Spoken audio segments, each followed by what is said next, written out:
Vsauce, Kevin here. We're in an era where crime scene investigators, lab techs, and detectives seem almost superhuman.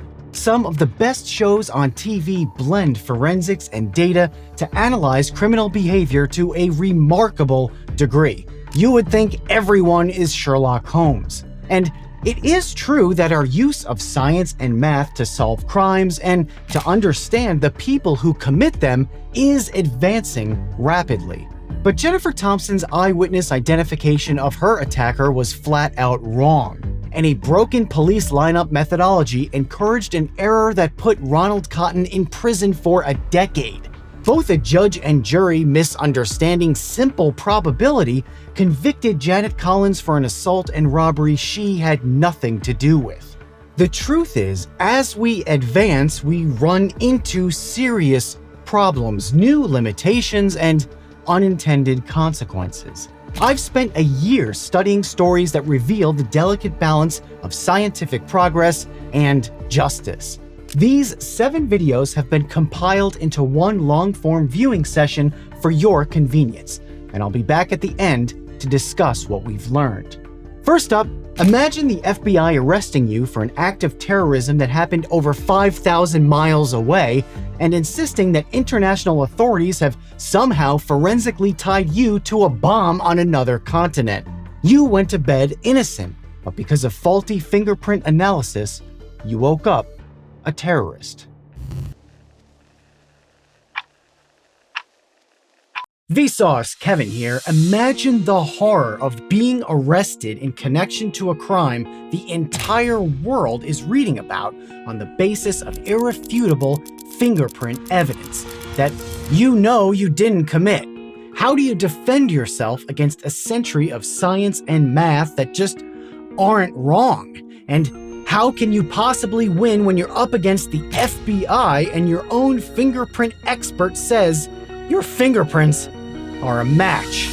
The first arrest of an American in connection with the Madrid train bombings. What led the FBI to Portland, Oregon? Supporters of the man say agents are on the wrong track.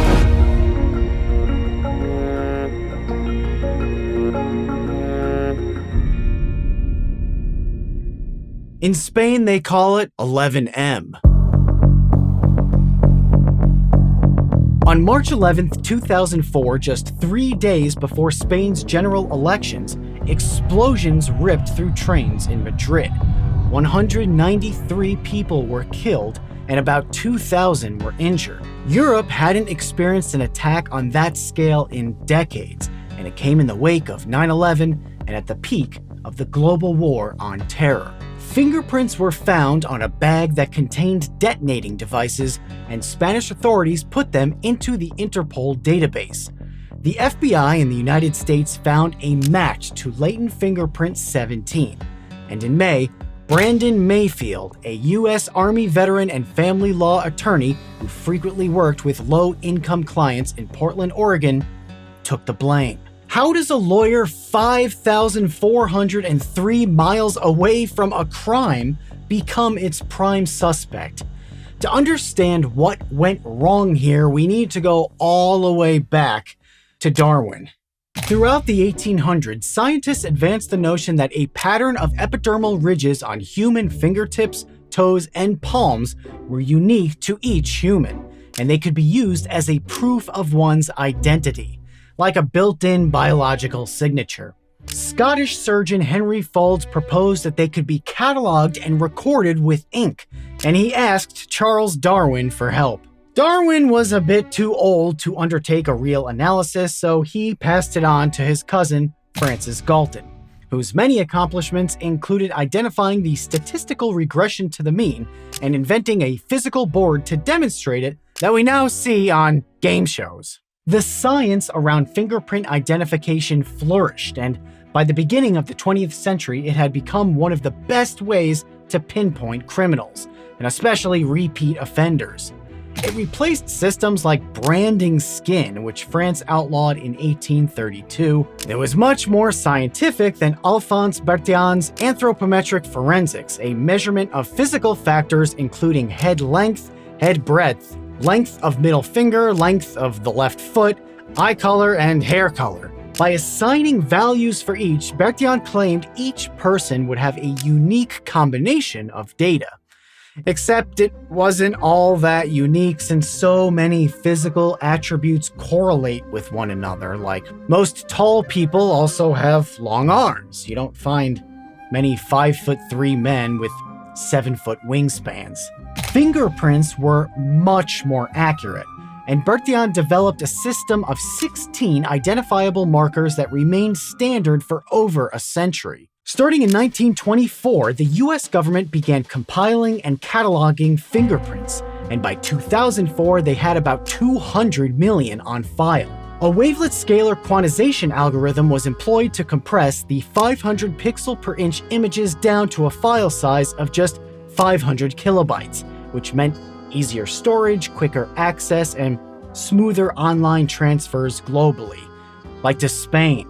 And by that time, it had been a century since Francis Galton's forgotten warning that a complex pattern, like fingerprints, is capable of suggesting various readings, as the figuring on a wallpaper may suggest a variety of forms and faces to those who have such fancies.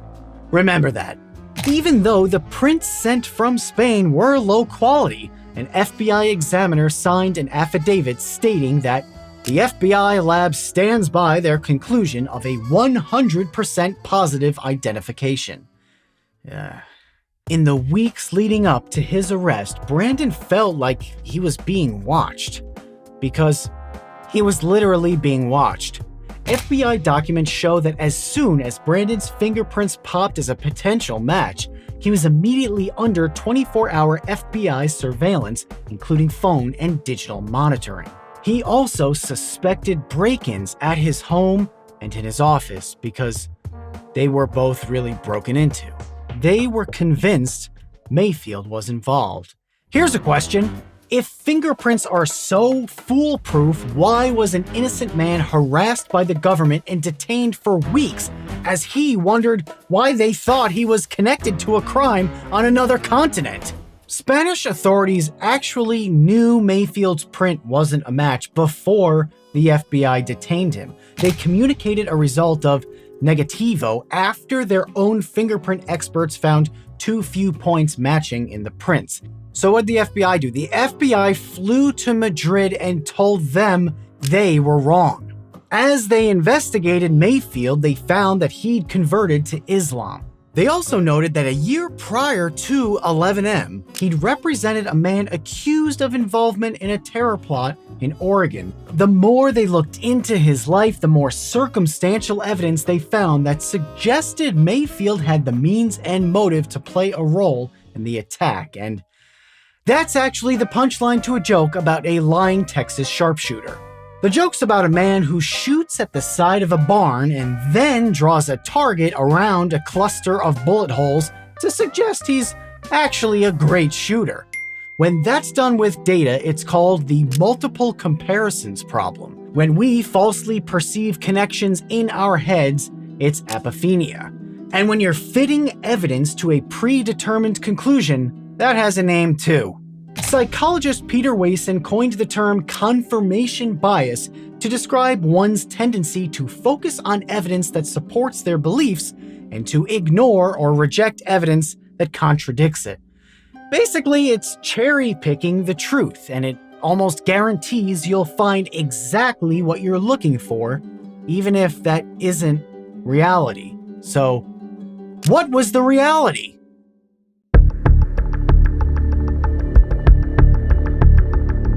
An FBI report years after the incident admitted that Mayfield was actually one of 20 potential matches to the LF-17 fingerprint.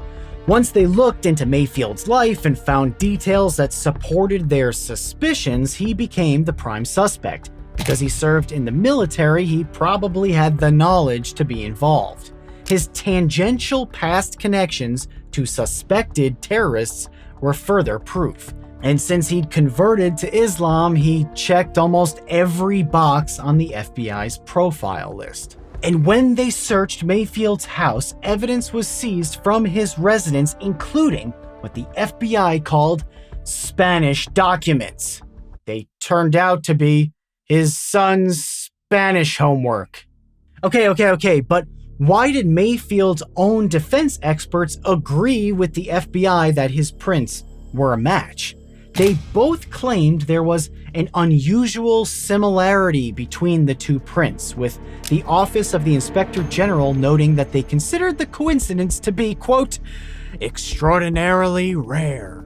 And now we're back to people being accused of crimes based on hypothetical low probability, just like Sally Clark's tragic case in my last video.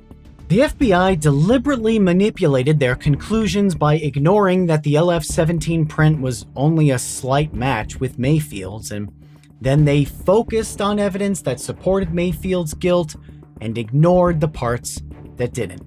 But the FBI's bad judgment was also a function of a weird problem we have when we get better at collecting and using data. Think of crime in Galton's era. There was essentially no real information to work from. It was very difficult to verify a suspect's identity. It was hard to find a suspect given that there was no video evidence, hardly any photography, and primitive forensics at best. It would be generations before we could begin to collect and process things like blood types and DNA. The FBI didn't have too little data. They actually had too much. They knew every little detail about Brandon Mayfield's life, from his browser history to what was in his garbage. The sheer volume of information made it easy for them to find exactly what they were looking for and only what they were looking for. Here's an example of how that data and knowledge gap quickly goes wrong. Swedish power lines. In 1992, Swedish researchers concluded a 25-year longitudinal study to determine whether living near high-voltage power lines made people sick. They studied the rates of over 800 different illnesses and found that childhood leukemia was 4 times more common near power lines. Their data wasn't wrong. The problem was, by measuring so many variables, they basically guaranteed that at least one of them would be a weird statistical outlier, and then they used it as proof of a cause and effect relationship. You can actually visualize what this is like. Look, if I have a huge bag of dice and dump them all on my table, what's gonna happen? Most of them will form a scattered pile right under where I dumped them, but you know that 1 or 2 of them are gonna fly off my table, bounce on the carpet, and lodge themselves under a filing cabinet 10 feet away. Why? They're outliers. It just happens. All right, back to Mayfield. The FBI had a preconceived notion of who was likely to have been involved in 11M. They had seemingly reliable forensic evidence to support a suspect's identification. They had so much information about that suspect, all so easily available digitally, that they could find information that perfectly fit their profile. They dismissed the high volume of exculpatory data, like whether Brandon Mayfield was even in Europe before 11M. He wasn't. His passport had expired years ago, but the FBI claimed that meant Mayfield must have traveled under another identity. For them, the absence of proof was proof. Mayfield was detained for 2 weeks as a material witness, not arrested as an actual suspect, since holding him as a material witness required far less evidence. The FBI kept collecting information they thought proved Mayfield's guilt, but everything came crashing down when Spanish authorities announced that they'd found the person who was actually involved in 11M. They matched the LF-17 print to those of an Algerian terrorist, and they were right. The FBI experts agreed that these prints were truly a match. Mayfield was released immediately, and then the questions began. As the American Civil Liberties Union and other civil rights advocates excoriated the FBI for having wrongly profiled him, the FBI analyzed what went wrong internally. They laid part of the blame on what they saw as the poor quality of the original digital image of LF-17, but A panel of international fingerprint experts suggested that the FBI had far too much confidence in the Integrated Automated Fingerprint Identification System, which is the largest biometric database in the world, and let the pressure of a high-profile case determine how they viewed the evidence and what evidence they collected at all. The panel also concluded that FBI culture discouraged fingerprint examiners from disagreeing with their superiors.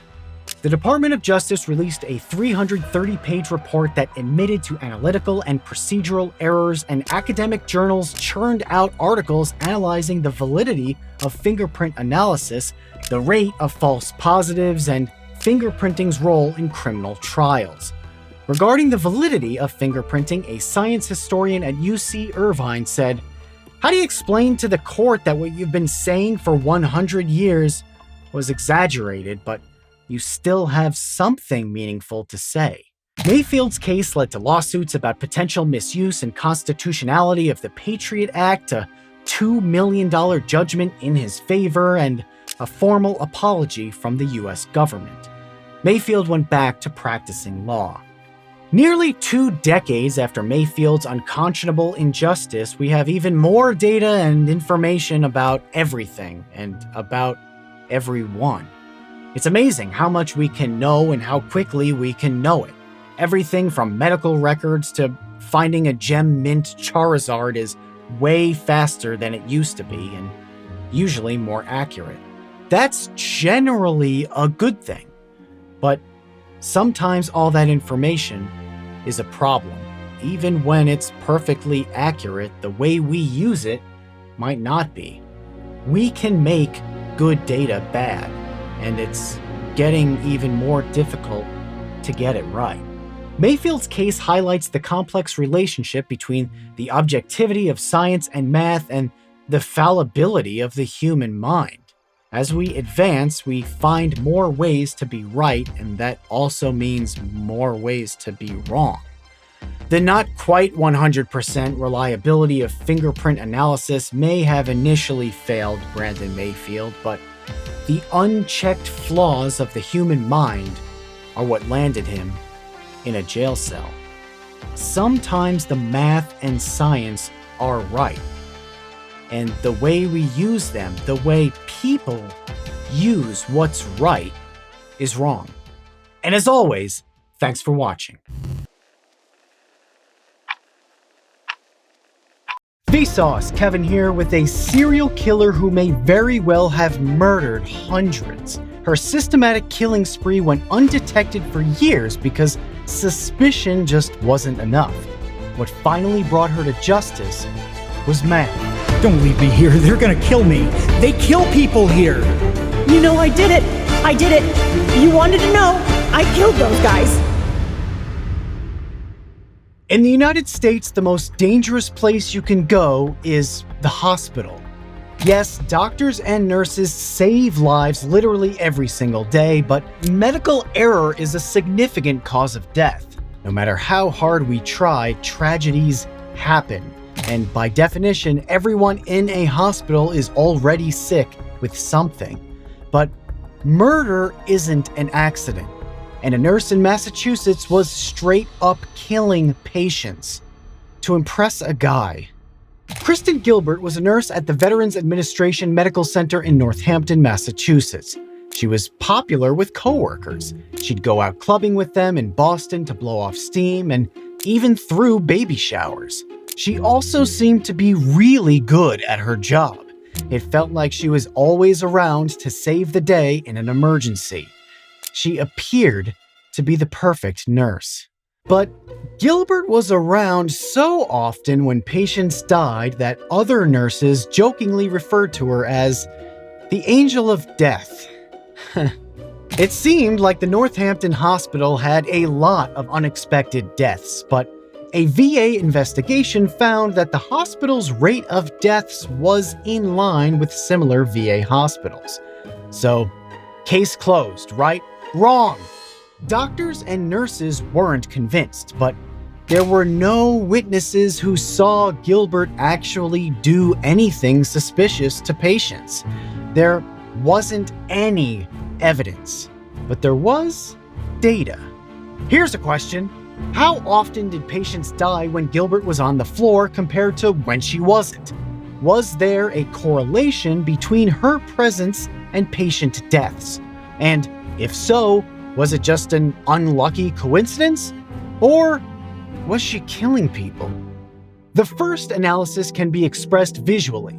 This graph shows patient deaths in the hospital ward between 1988 and 1997, broken down into 3 shifts: day, evening, and overnight. The 4 p.m. to midnight evening shift stands out as having the most deaths, and Kristen Gilbert worked the evening shift. But that doesn't hold for every year. 1988 and 89 don't match up with the 6 years that follow it. There weren't that many deaths, and they were pretty evenly distributed throughout the day. Kristen Gilbert didn't start working on the ward until 1990. Okay, what about the really high number of deaths during overnight shifts in 1990? That's an outlier in this whole data set. Gilbert worked evenings, but when she started in 1990, she worked the overnight shift.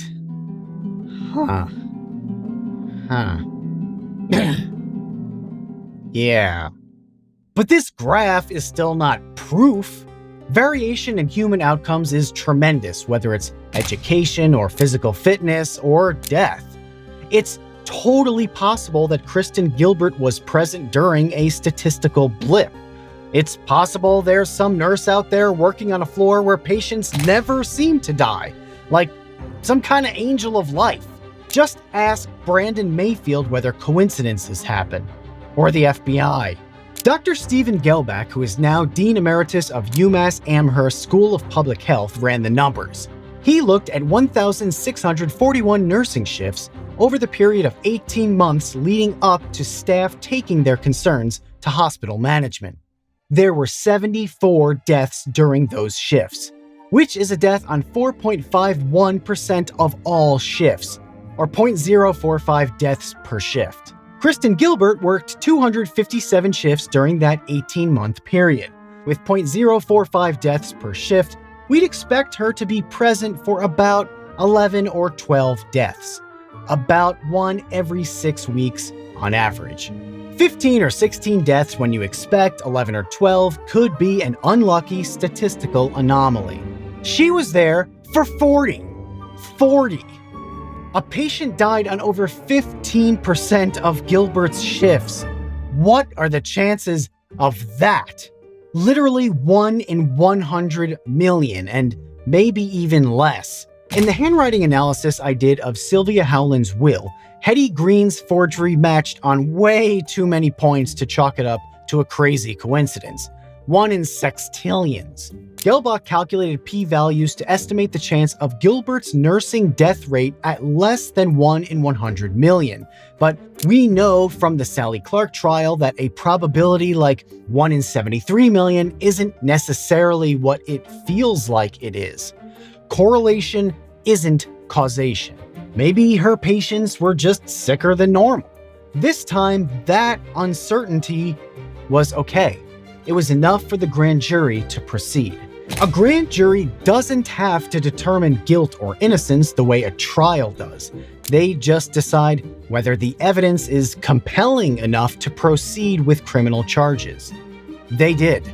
Again, there wasn't proof, but the math gave enough context to the suspicions of the Veterans Administration, hospital management, and Gilbert's co-workers to proceed with charges. But how was she killing these people? And why? Prosecutors alleged that Gilbert had injected patients with epinephrine, which you probably know as adrenaline, which sped up their hearts and caused cardiac failure. Adrenaline is untraceable, but the hospital found that it had a lot of epinephrine go missing during Gilbert's employment. And some of the patients, like Henry Huden, who was relatively young and a paranoid schizophrenia patient, weren't likely to have 3 heart attacks in one night without something artificially causing it. But Why would a professional mother of two in suburbia become a deranged supervillain? Well, she seemed to have delusions of grandeur in which she herself put patients in critical condition and then heroically tried to resuscitate them. She had a history of manipulative behavior, mental illness, and abuse of patients. As a home care aide in the 1980s, she scalded a mentally disabled child with hot bath water on purpose. Kristen Gilbert may have been unhinged, but she was also in love. Obsessively in love. Every time a patient coded, hospital policy mandated that a police officer engage in CPR. In late 1995 and early 96, the same police officer responded to every single cardiac arrest that Gilbert reported. James Perrault, Kristen's boyfriend. The man she left her husband and 2 children for. Witnesses noticed her touching Perrault affectionately during resuscitation efforts and wiping his sweaty brow. Court papers show that one witness will testify that he observed Gilbert playing footsie with Perrault during the middle of a code. Gross. Perrault ended the relationship, and Gilbert was angry. On a phone call from a psychiatric facility, she confessed to him by saying, You know, I did it. I did it. You wanted to know. I killed those guys. Perrault immediately went to the authorities, so she called in a bomb threat to the VA hospital where they worked. Decades of troubling behavior culminated in a systemic killing spree that allowed Gilbert to be the focal point of crisis after crisis. Staff testified about her access to the adrenaline that induced cardiac events, and doctors testified that the unexpected excess deaths were often relatively healthy, middle-aged men. The same pattern just kept happening. Kristen Gilbert was convicted of 4 murders and 2 attempted murders, and the bomb threat to a federal facility. It's possible and probable that she was involved in many, many more patient deaths that weren't the accidents they seemed to be, but prosecutors couldn't prove it. She could have faced the death penalty, but a compassionate judge and jury sentenced her to a life in prison without the possibility of parole, plus 20 years. The mathematical analysis that was so critical to Gilbert's downfall wasn't even used in the trial. The trial judge ruled that the statistical evidence was prejudicial, as it likely wouldn't be understood by the jury as not being ironclad numerical proof of her guilt. I've shown that math can be an incredible asset in court, or that it can turn innocent people into criminals. We're getting used to scientific and mathematical evidence like DNA and forensics determining guilt or innocence, but the reality is math and science don't have to do all the work. Dozens and maybe hundreds of veterans are alive in Massachusetts because of a bar graph. Math and science don't always have to put out the fire. Sometimes all they should do, all they need to do, is sound the alarm. And as always, thanks for watching. Vsauce, Kevin here. Jennifer Thompson studied every detail of her attacker's face as she was being sexually assaulted at knife point. His hairline, broad cheekbones, a mustache that looked like a pencil-thin dirt smear. She couldn't fight back physically, but mentally she could memorize every little detail and bring him to justice.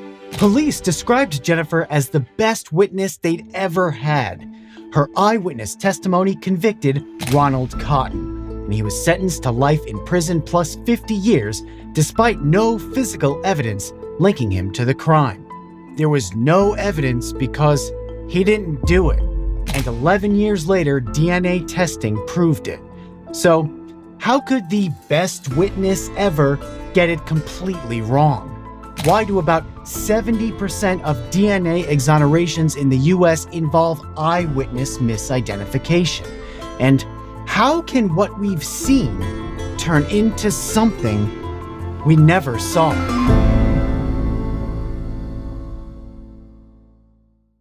I need you to point to the shape that rolled over your foot on the evening of March 14th, 2015. Okay, this example seems stupid, but it shows one of the many problems with witness identification. Only one shape in the lineup comes close to the description of the suspect. The choice is obvious. Only a circle can roll.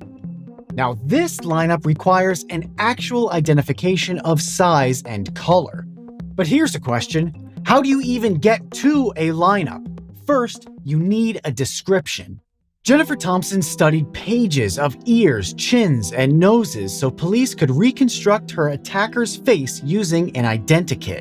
In 1984, that was a sketch on paper. Now the identikit is digital. The hand-drawn facial composite looked nearly perfect to her.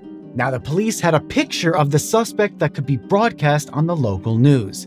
Here's the problem. Some witnesses are amazing. Their autobiographical memory of an event is flawless. But then there's the rest of us. And Hugo Munsterberg wrote the book on how what we forget and what we don't know becomes an illusion that replaces reality.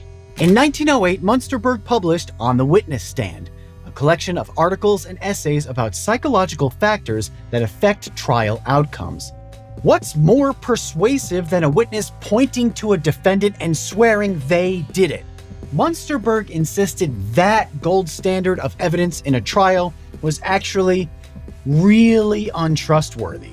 Trials predate the ancient Greeks, and while we've always known witnesses could lie, only recently do we understand how easy it is to think you're telling the truth when your brain is just wrong.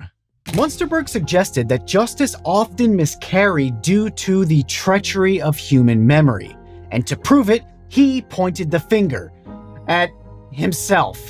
He wasn't some academic pontificating on criminal justice theory, he was robbed, and as a witness, he messed it all up. It went like this. He testified under oath that burglars entered his house through a window. They actually came in through the cellar. He said they left a clock packed in paper. It was wrapped in a tablecloth.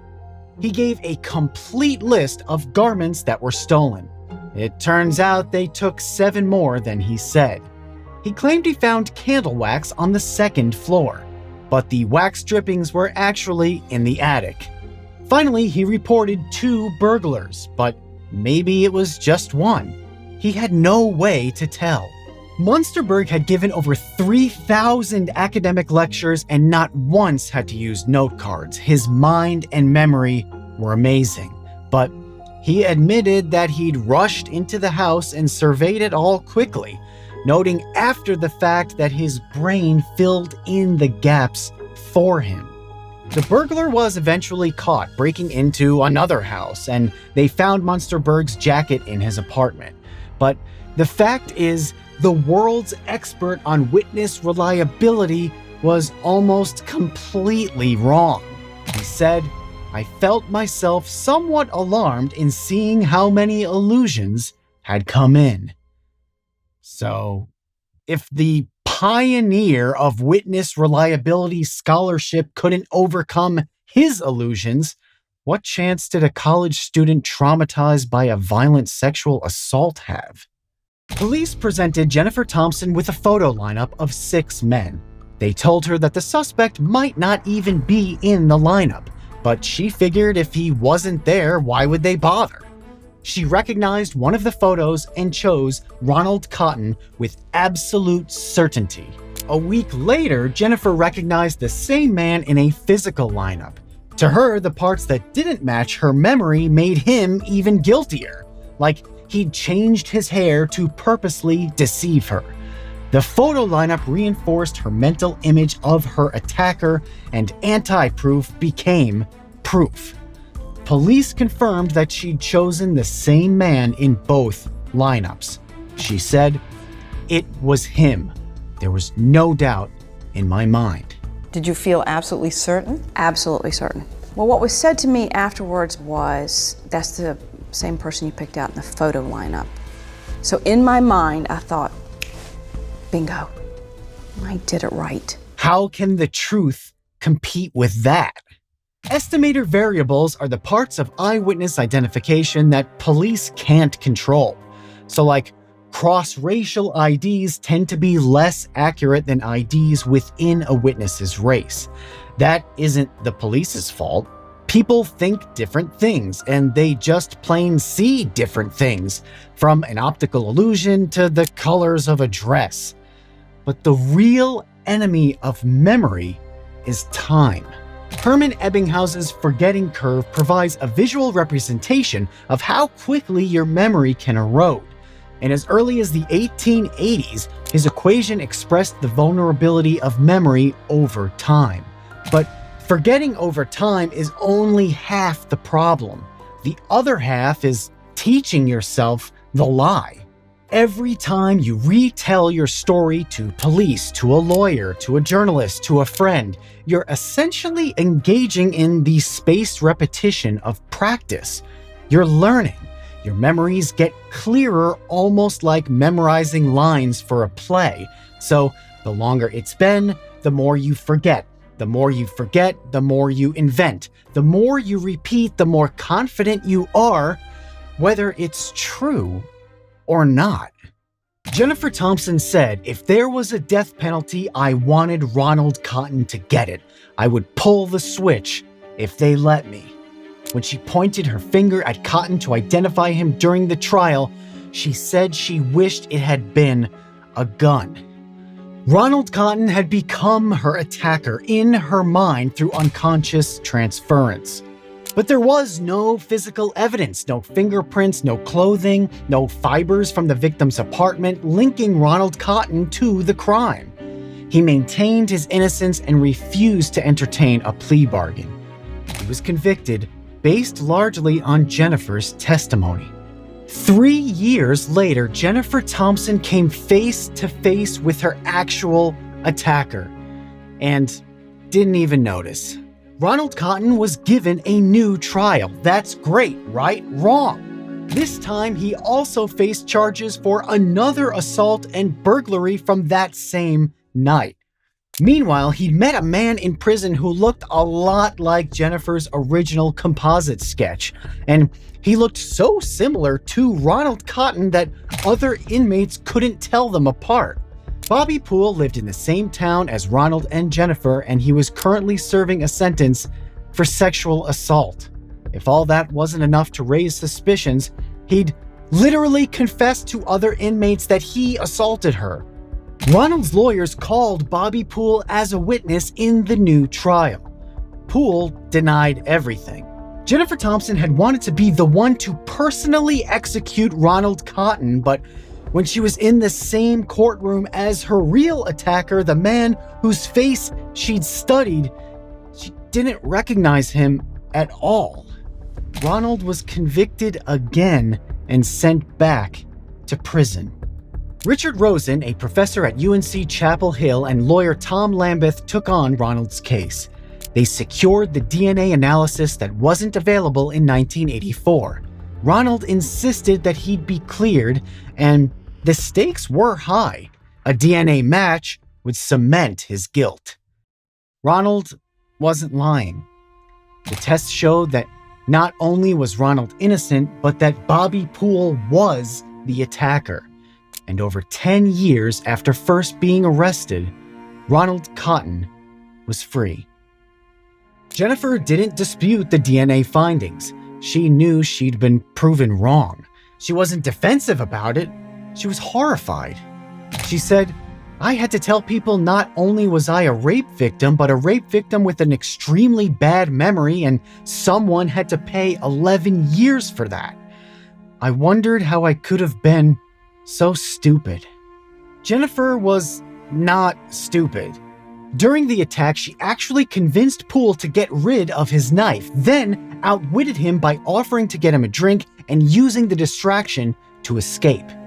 She just fell prey to the vulnerabilities all witnesses have, and a few simple changes can drastically improve witness reliability. Lineups that offer a range of similar choices are most effective. That way, suspects can't stand out. And making lineups sequential, so one photo at a time is compared to a witness's memory instead of being compared to one another, is even more effective. Police need to make it clear to witnesses that the suspect might not be there, and the cops who make the lineup shouldn't be the ones who administer it. That double-blind process ensures police can't give any verbal or nonverbal cues to the witness to influence their choice. Recording the lineup solidifies the record, and police should ask witnesses to detail their level of confidence in their choice. But Jennifer Thompson would have said 100%, and advancing science was the only thing that saved Ronald Cotton from a life in prison. In my mind, I was sure of what I saw. Thinking back on it, I don't know that I would have done anything different. Jennifer and Ronald are friends now. He never blamed her for being wrong. They've given talks together nationwide, their families are close, and they even end phone conversations by saying, "Love you." Half the states in the US have instituted some form of eyewitness identification reform. But can we make sure what happened to both Ronald Cotton and Jennifer Thompson never happens again? Probably not. Hugo Munsterberg was right. From biological limitations to systematic error, the moment our eyes and ears capture something, the truth is vulnerable. We can get better, but we'll never be perfect. 2,200 years ago, the Roman playwright Plautus said that one eyewitness is worth 10 ear witnesses. People attest to the truth by saying they saw something with their own two eyes. They'll tell you that something is so good, you need to see it to believe it. But the truth is, sometimes you need to believe it to see it. And as always, thanks for watching. Vsauce, Kevin here, with the dumbest math ever used to convict an innocent person in a court of law. It all started with a little old lady in an alleyway, and it ended by defining how we use probabilistic evidence in trials, with the California Supreme Court warning that bad math could become a veritable sorcerer to ruin law. Almost 60 years ago, a petty neighborhood robbery you've never heard of changed everything.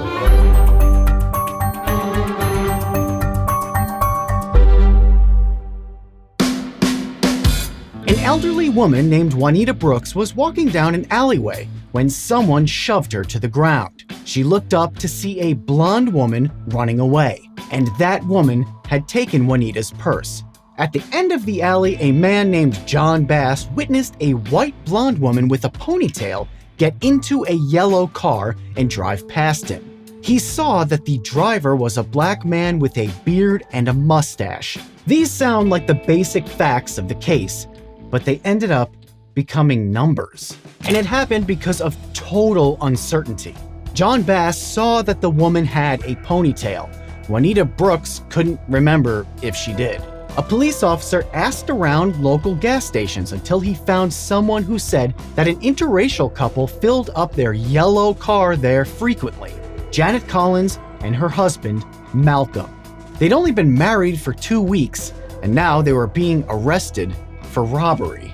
When Juanita Brooks and John Bass were asked to identify Janet and Malcolm from photos, neither one could do it. Juanita completely blanked, and Bass only saw a resemblance in the ponytail. The police still had some case. Their alibi was a little shaky, Malcolm had a criminal record, and a recorded conversation with police showed Janet's desire to take the blame to protect her husband. And that's when desperation kicked in. the prosecution turned Juanita Brooks' assault and theft into a probability problem. Prosecutor Ray Sinitar brought in a professor from Cal State Long Beach to help him prove to the jury mathematically that Janet and Malcolm Collins were guilty. The professor testified to the validity of the product rule, which is that if events are independent, you can multiply the probabilities of each to find the chance that they happen together. For example, if thing A has a 1 in 5 chance of happening and thing B has a 1 in 10 chance of happening, then both of them happening separately but together is 1 in 50, or 2%. So what did Sinitar do next? He started literally making up numbers. Sinitar invented 6 vague estimates touching on the only details that John Bass and Juanita Brooks could provide. Here's what he said. He said the chances of a black man having a beard were 1 out of 10, that a man would have a mustache, 1 out of 4, that a white woman had blonde hair, 1 out of 3, that a woman had a ponytail, 1 out of 10, that an interracial couple would be in a car, 1 in 1,000, and that a car would be yellow, 1 in 10. Sure. The professor was given a pencil and paper to work out the probability of those 6 events happening together using the product rule. And he did. The answer was 1 in 12 million. And that was it. He left the witness stand. Yeah. If you watched my video about Sally Clark, you know exactly what's happening here. The prosecutor explained to the jury that this sort of mathematical proof was actually better than the concept of proof beyond a reasonable doubt because it dealt with hard numbers instead of vague beliefs. He called it the new math, and he said it would help convict the people who push old ladies down and take their money. He said that Malcolm and Janet Collins were the only 2 people in Los Angeles who could satisfy all the elements of probability in this case. He suggested that they had to be the 1 in 12 million, because with all those pieces matching up, how could they not be? But this wasn't new math, it was bad math, and it was still enough to convict the Collinses of second-degree robbery. And in Jim Crow-era Los Angeles, there was almost certainly an element of racial bias supporting it. Malcolm Collins appealed his conviction and it went to California's Supreme Court, and they finally obliterated the prosecutor's stupidity. The math was obviously wrong, starting with the completely made-up odds of each characteristic. It's not like the prosecutor analyzed the vehicle registrations of all California automobiles to determine that 10% of the state's cars were yellow. He didn't conduct a massive survey of hairdressers to find out what percentage of their clients pulled their hair back into a ponytail. He just guessed. Then he failed to acknowledge that these events are not independent, like beards and mustaches. You know, they kinda tend to come as a pair. A lot. Not always, but a lot. So you can't just straight up multiply them like they're coin flips. But here's the big one. Let's say the math is accurate, which it isn't. You found a couple who satisfy all the conditions to be the 1 in 12 million. Great. How do they know they are the couple who committed the crime? Are they the only 2 people in the greater Los Angeles metropolitan area who were a blonde ponytail and black mustached and bearded couple in a yellow car? Surely there weren't many, but there's a decent chance there's a few. The Supreme Court actually calculated the probability that another couple fitting the same exact description at over 40%. 40%! So even if the math checked out, there's pretty close to even odds that Janet and Malcolm were the wrong couple. 3 years later, Malcolm's conviction was overturned and he was released. Janet had been given a short sentence and she'd already served it. The Collinses never really got justice. Janet served her time and Malcolm lost a few years of his life, but the biggest loser was the validity of probabilistic evidence. It's the most glaring example of the prosecutor's fallacy, and it's taken decades to undo the damage Ray Sinitar caused to the use of math in the courtroom.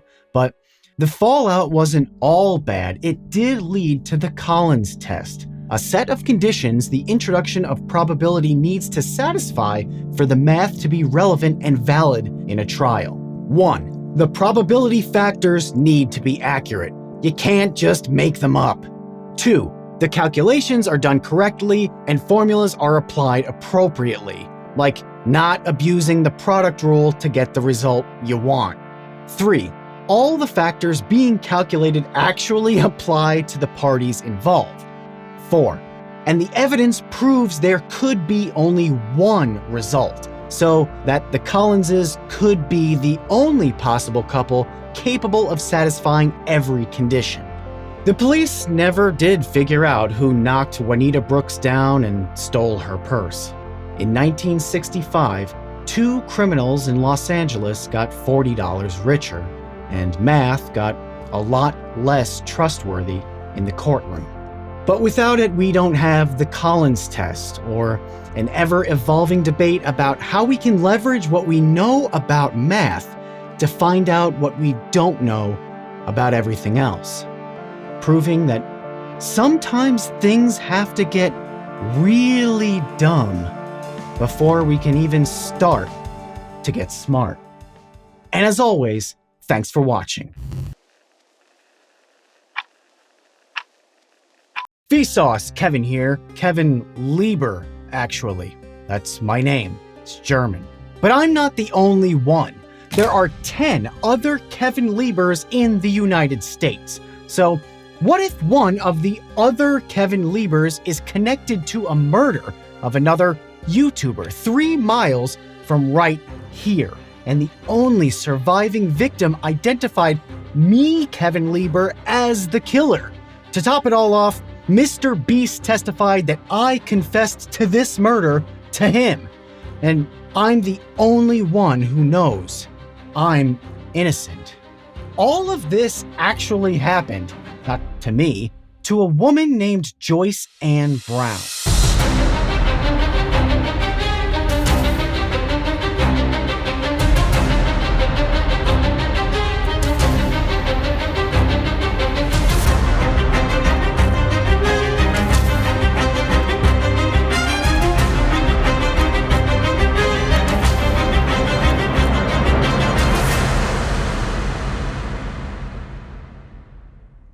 They needed a conviction. They needed the pressure off. 2 blacks in Dallas, Texas, period, walked in and brought open daylight, shot and killed a businessman.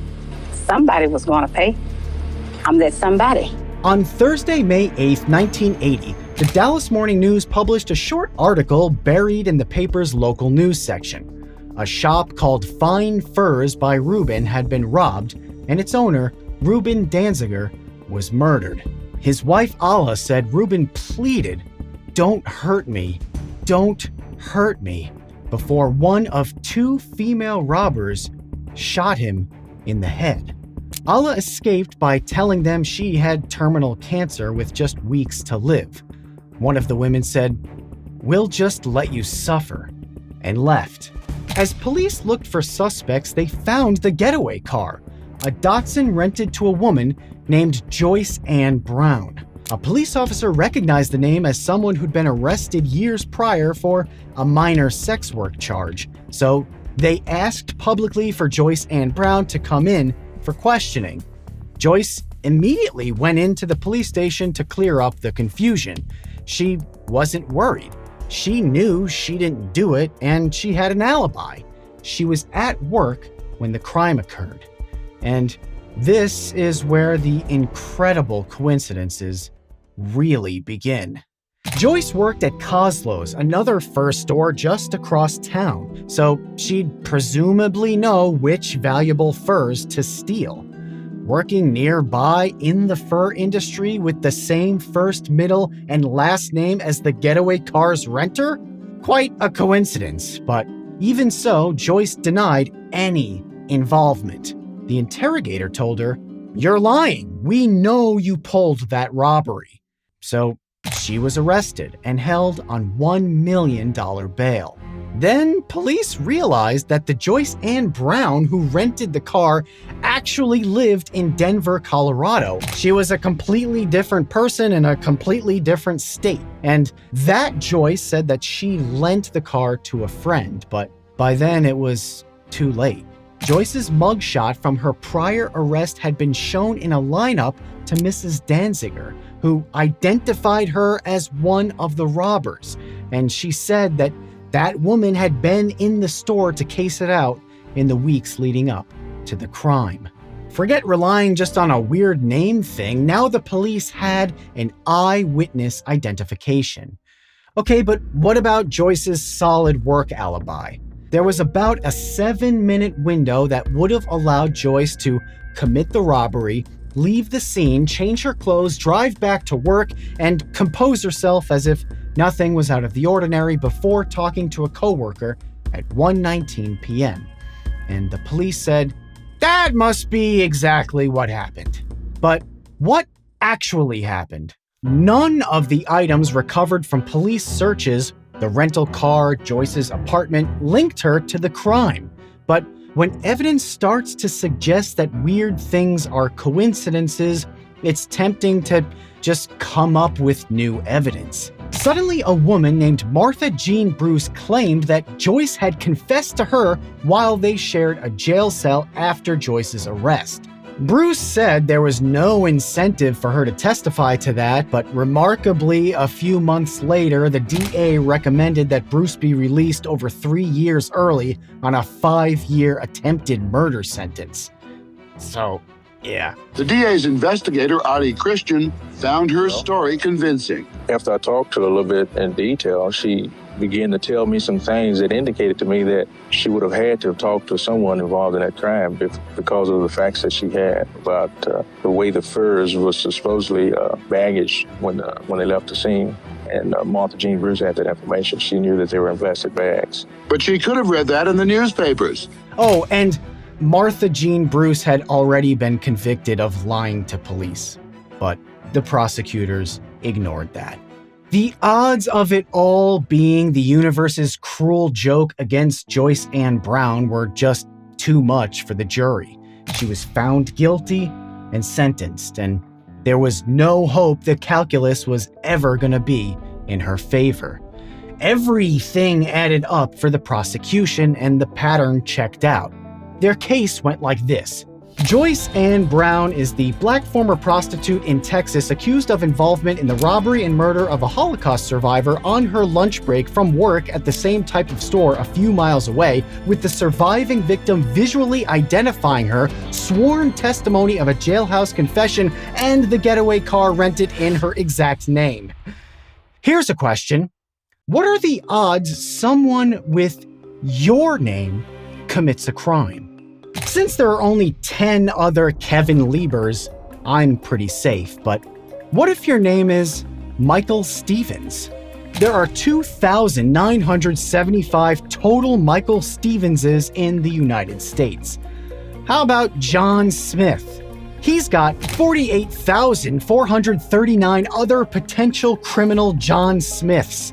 Conversely, Tanner Butt's innocence is firmly up to him. 6 months after Joyce's conviction, the other woman linked to the robbery and murder was finally apprehended, Renee Taylor. Police found furs and the murder weapon in her apartment. She told police that she had no idea who Joyce Ann Brown was, but she refused to give up the name of her actual accomplice because she didn't want to ruin that woman's life. Renee Taylor was convicted of murder and sent to the Mountain View Maximum Security Prison, where she served time with Joyce Ann Brown. Guards were ordered to keep the two women apart. Joyce is in prison, Renee Taylor is in prison, but it took years to determine who Renee's real accomplice was. A woman named Lorraine Germany, who'd also robbed an Albuquerque, New Mexico fur store with Taylor. and an investigator told Joyce that Lorraine looked enough like you to be your twin sister. Name, furs, doppelganger. Ridiculous. In 1984, Joyce's appeal was denied on her birthday. 2 weeks later, her son shot himself. His last words to her were, "Mama, when are they gonna let you out? We don't have a family anymore." Most crimes aren't all that different from each other, and the details usually add up. There are often familiar patterns. The Dallas police fell victim to the Einstellung effect, a cognitive phenomenon detailed in my video, Can Learning Make You Dumb? They had tunnel vision based on their experience. They also had a lot of possible evidence to choose from, so they only saw what they wanted to see, and they wanted to see it in a certain way. It's the same mistake we saw with Brandon Mayfield's fingerprint case, and just like Sally Clark's trial, the prosecution and jury refused to admit that long odds and crazy coincidences really do happen. They just do. Or maybe they just didn't understand that they do. One way to combat the Einstellung effect is to bring in people to look at the problem who aren't used to operating in familiar patterns. Dallas Morning News journalists Steve McGonigal and Steve Blow started questioning the district attorney's narrative. Jim McCloskey of Centurion Ministries in Princeton, New Jersey, and his own investigator started putting the evidence together to get Joyce exonerated. And in 1989, just weeks after Morley Safer of 60 Minutes aired a 14-minute piece detailing the doubt surrounding Joyce's conviction, she was finally granted a retrial. For the first time in 9 years, 5 months, and 24 days, Joyce was free, and months later, the DA dropped the case against her. Joyce Ann Brown spent the years following her release working as an assistant to a county official before founding an organization to assist the incarcerated and their families. She died of a heart attack in 2015. Joyce's strength and character allowed her to turn her injustice into a springboard to help other people. But she never should have had to do that in the first place. Joyce wrote in her book, Justice Denied, that she had faith in the system. If you did a crime, you did the time. If you were innocent, you went free. The thing is, lives like Joyce Ann Brown's have been and will continue to be destroyed because we keep getting the same things wrong. We fall prey to the same cognitive biases, analytical fallacies, and just plain thinking errors that I've been exploring on this channel for years.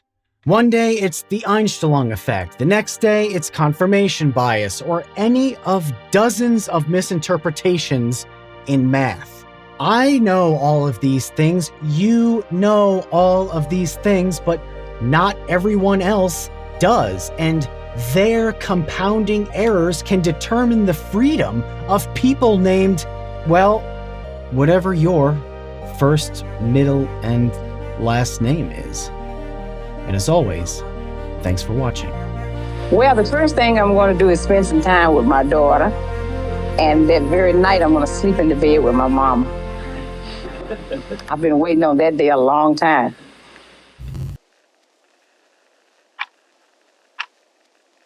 Vsauce, Kevin here with a math crime so sinister that the Michigan Supreme Court stated no other game operated more extensively or demoralized so many people. City police forces repeatedly shut it down, and the FBI waged all-out war against it, and it made criminals out of people like a Detroit mom named Miss Fanny.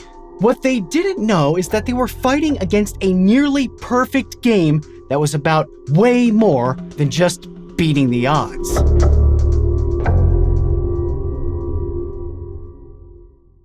In Atlanta, it was called Playing the Bug. In Harlem and elsewhere, it's still called Policy after the original game that drew numbers from 1 to 78. But the real name is just numbers. And although it was associated with black communities, everyone played the numbers. When Fannie Davis set up her Detroit neighborhood numbers game in 1958, there just wasn't much economic opportunity for the black community, so she started her own business. And she funded it after winning big on numbers herself. It worked like this. You'd place a bet on a 3-digit number from 000 to 999, and that could hit one of two ways. You could play it straight, where you hope to hit the exact number, like 607, and you'd be paid 500 or 600 times your bet. Or you could bet a number boxed, meaning you'd win if any combination of your numbers hit. That's 3 factorial, so 3 times 2 times 1 equals 6 possible combinations, and it would pay about 80 to 1. Okay, so how did they choose the winning number? I've got a cage full of balls, numbered 1 through 100. I'll give this a crank, and then I'll draw 3. I'm gonna play 394. That's my lucky number because 394 was Tony Gwynn's batting average in 1994 when he was on pace to hit over 400 for the first time since Ted Williams hit 406 in 1941, but a labor strike shortened the baseball season and ruined everything. Okay, here we go.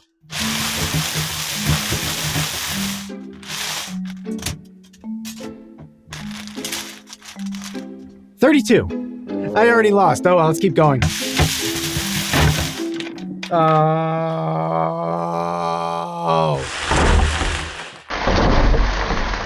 My cage of balls broke. Oh, man. Oh, I am a fool. Oh, there's so many on the floor. All right, let's finish this off. Stay closed.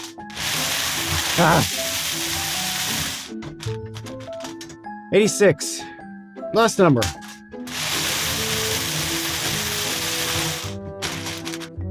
91. The winning number was 261. My number is 394. Sorry, Tony. But this method is silly. No one would trust a guy pulling balls out of a cage in his house. To get the winning number in a more fair manner, I could do something like take 3 YouTube videos, reload them each day on a live stream, and use the ones digit from the view counts to pick the winning number. And Fannie's game worked kinda similar to that. She used a mutual from a local racetrack, the betting totals for win, place, and show on a series of horse races. She'd take the ones digit from the 4th, 5th, and 6th race totals, and there's your 3 numbers. It was technically possible to influence those digits, but incredibly difficult and expensive. Other games used independent numbers like digits from the published daily balance of the US Treasury, things you could open up a newspaper and see. Look, here's the real beauty of numbers and why it worked so well for Fannie and her community. You win just often enough to enjoy playing and to validate every possible betting system. If you play 6 days a week, you'll probably win boxed 2 or 3 times a year, and you'll hit straight for 500 times your bet every few years. Did a number come to you in a dream? Do you think you have a scientific lottery-beating system? They all end up winning. And yeah, the house edge was steep. Getting paid 500 to 1 on something you know has a 1 in 1,000 chance of happening means someone's making money somewhere. They're also taking bets, keeping meticulous records, collecting money from losses, and distributing money from wins, all as they're calculating their own mathematical risk of ruin in real time to make sure they can survive financially if someone hits big. But for Fannie's neighbors, they could see $1 become 500 overnight. The FBI saw an opportunity to rip it away from them and give it to someone else. Law enforcement called the numbers game racketeering, and in 1970, the FBI led what J. Edgar Hoover called the largest gambling raid in history, shutting down 58 numbers operators. Then governments realized that if the house always wins, they could just become the house. States made numbers illegal, did their best to wipe it out, and then gave themselves a legal numbers monopoly. Wow, what a neat trick. Lotteries actually have a really complex history in the United States. From the colonial period to early statehood, hundreds of lotteries helped raise money for schools and public works. By the 1830s, lotteries were denounced by social reformers as morally bankrupt, predatory games that generated tainted revenue. And in 1895, lottery games were banned nationwide. From legal lotteries to policy houses, there was enough corruption and game fixing to consider what was best for the public interest. Now, 44 states have legalized lotteries, and the Powerball is played in all of them to help raise money for schools and public works. And we've come full circle. But the reality is, to run a game like Numbers, what you really need is the trust of your community. Fannie Davis and other boutique numbers operators engaged in a sort of prescient scholarship decades before neuroscience and psychology research confirmed what they harnessed intuitively. The community element of Numbers was everything. They seized the power of Dunbar's number, building on the social cohesion in well-connected neighborhoods so everyone could play a game together, and that's completely lost when 100,000 strangers play a lottery anonymously at a gas station. They knew that throwing in just one additional number meant only hitting straight once every 30 years. That's probably once in a lifetime, and that's just not often enough for most people to want to keep playing, even if it increases the prizes dramatically. They intuited the communal strength of René Girard's mimetic desire and how much people love playing games together and need to. And they also knew how to make a small economy work. Numbers created tens of thousands of jobs within communities trying to survive in the face of discrimination, segregation, and rampant racism. A 1903 Detroit Free Press article said Numbers was largely the gambling field of the ignorant, superstitious, and poor. The main thing is to have the evil eternally wiped out. Lottery ban legislation was a patronizing attempt to protect communities from themselves. Now we've got Japan's Takarakuji, South Korea's Lotto 645, the US Mega Millions, and Russia's Goslotto, in addition to US state games that operate exactly like Numbers did decades ago. Pennsylvania even named their 3-digit lottery the Daily Number. But those games can't possibly do what people like Fannie Davis did in Detroit. There's no talk at the diner about who won that week or who hasn't hit in ages.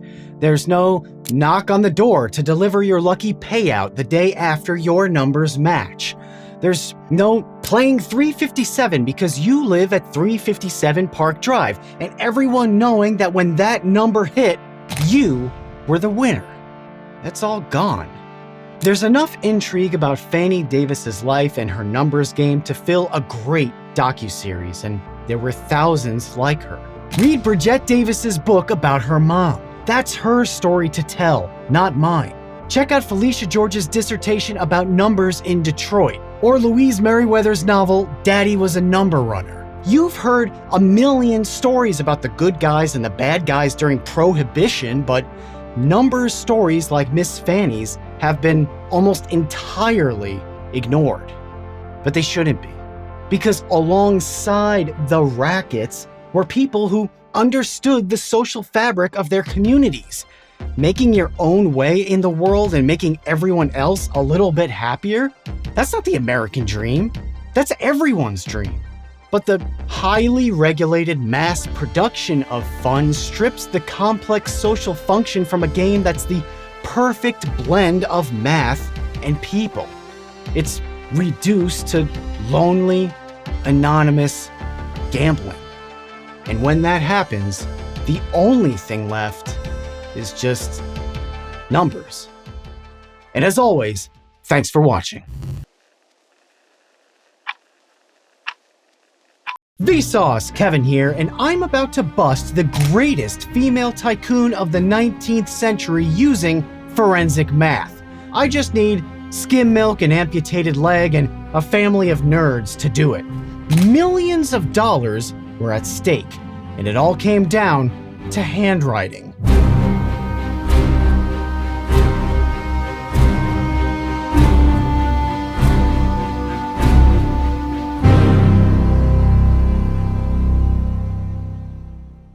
I've told some stories about how math has perverted the pursuit of justice and destroyed lives, but when one of America's richest women tried to steal even more money, math detected her fraud. Hetty Green was bred to make money, and she was the best at it. At 6 years old, Hetty was reading financial newspapers to her father, who owned a whaling firm in Massachusetts. She tracked stock prices with her grandfather, and by age 13 was the family bookkeeper. In the 1850s, the family had millions, which in today's money is tens of millions. But Hetty needed more, and when her aunt died, she saw dollar signs. First, you need to understand Hetty. Her life was all about money, and she racked up a fortune that would be valued well into the billions today. She was known as the Witch of Wall Street, but she was famously miserly. She was just as obsessed with making money as she was with never spending any of it. Here are some examples. She spent so long trying to find a free clinic to treat her son's leg injury that she waited too long and it had to be amputated. She refused to use hot water because fuel to heat it felt like a waste of money. She wore one black dress and a single set of underwear that she only changed when they wore out. When she bailed out the New York City government by writing a check to cover its budgetary shortfalls, she was living in boarding houses because she wanted to. She said, "Just because I dress plainly and do not spend a fortune on my gowns, they say I am cranky or insane." Hetty Green wasn't insane, but she was a criminal. And that's where the math comes in. When her Aunt Sylvia died in 1865, her will stipulated that about $1 million would go to charities. That's about $15 million today. The other $1 million would be put in a trust for Hetty. So half for charity, half for Hetty. Here's what happened next. Hetty, remarkably, produced an earlier copy of the will stating that 100% of her aunt's fortune would go directly to her, which seemed pretty convenient. It also had a page attached that invalidated any future wills, which seemed really convenient. The estate's executor, Thomas Mandel, saw it and was like, "I don't think so." So what did Hetty do? She sued the estate, and that's when nerds came to the rescue. Charles Sanders Peirce was a literal genius. By age 23, he had 3 degrees from Harvard. He eventually became one of America's greatest logicians, including realizing in 1886 that electrical circuits could carry out logical operations. That resulted in the digital computer decades later, but in 1865, he entered a courtroom in Boston to analyze Aunt Sylvia's handwriting.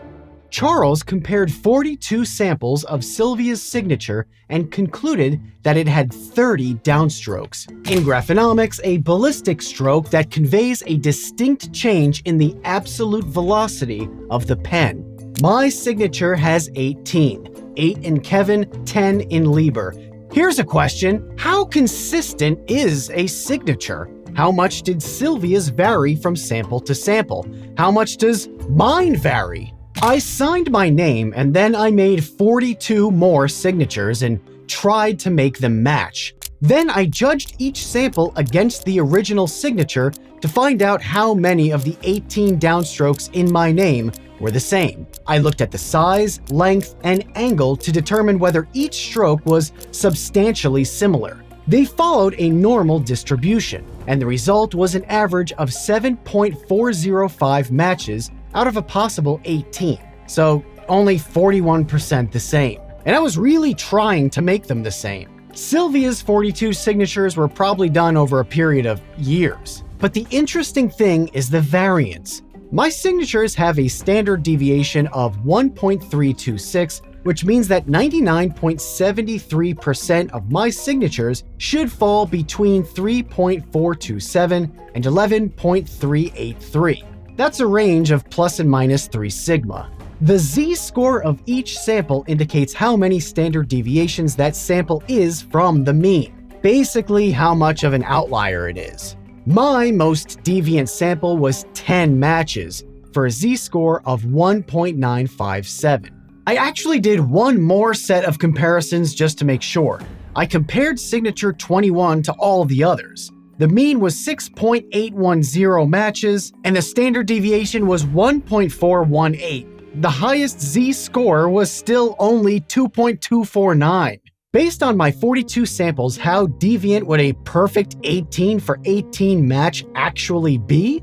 It would have a z-score of 7.989, nearly 8 standard deviations from the mean. The odds of a signature being 7 standard deviations from the mean are about 1 in 390 billion. The odds of 7.989? Figure it out and tell me in the comments. Back to Hetty. Charles Pierce found that Sylvia's 42 samples had an average of 6 downward strokes matching the will's signature, so about 20%, and conformed to a binomial distribution just like mine, and probably yours. When Charles compared the signature on the first page of the will to the signature on the attached second page, he found that all 30 downstrokes were a perfect match, a 100% perfect match. His father, Benjamin Pierce, was a Harvard mathematician. He testified that the probability of Sylvia's second signature being a perfect 30 for 30 match was 2.666 times 10 raised to the power of 21, or 1 in 2 sextillion 666 quintillion. So, yeah. Benjamin Pierce said, "Such evanescent shadows of probability cannot belong to actual life," which is an amazing quote. Yeah, Hetty traced Aunt Sylvia's signature. She lost the case and fled with her husband to London when the family threatened to have her indicted for fraud. But she didn't really lose. After 5 years in court, she was awarded $600,000 from the estate. Less than the original legitimate will gave her, but still $12 million in today's money. And the state never brought criminal charges against the wealthiest woman living in it. The following year, Hetty had a daughter, who she named Sylvia. Hetty Green died during a heated argument with her maid about the benefits of skim milk. Today, her estate would be valued at $5 billion. She really was America's first female business tycoon, and she wasn't all bad. She became an anonymous philanthropist and served as a nurse to care for friends and family. In 1951, Sylvia Green died, leaving over 99% of the family fortune to charity. I've made videos about the crazy odds of 2 people having the same name and having weirdly similar fingerprints and having rare tragedies strike twice in the same family. I've shown that math alone is a terrible basis for convicting someone of a crime, and insane odds can still mean innocence. With Sylvia Ann Howland's will, we have to consider the totality of the circumstances. Hetty's motive, her obsessive greed, her miraculous production of a will that just happened to be entirely in her favor, all combined with truly astronomical signature odds. Knowing when not to believe in coincidences is just as crucial as accepting them. 1 in a billion? Okay. If 1 in a billion people won a lottery, that means about 8 people alive right now would hit the jackpot. It's not impossible. A mountain of evidence plus 1 in 2.6 sextillion? Yeah, I don't think so, Hetty. Hetty Green spent a lifetime accumulating money, power, and influence, and she could never get enough of any of it. But in the end, all of Hetty's precious millions couldn't compete with the Pierce family's sextillions.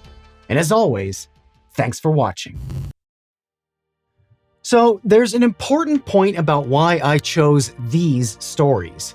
They're statistical outliers. They're the extremes. Most cases don't need multi-year analysis of expected health outcomes or poring over 30 downstrokes of 42 different signatures. These stories are interesting because they're unusual. But anomalies and aberrations often lay bare the problems we have with the mundane. Brandon Mayfield's case happened after 100 years of forensic fingerprint analysis. That's a full century of misunderstandings. Highlighting the extremes is often the most compelling and illuminating way to understand how generally fragile our grip is on concepts like basic probability or identifying your attacker. We've spent thousands of years trying to understand and refine justice. And we're just getting started. And as always, thanks for watching.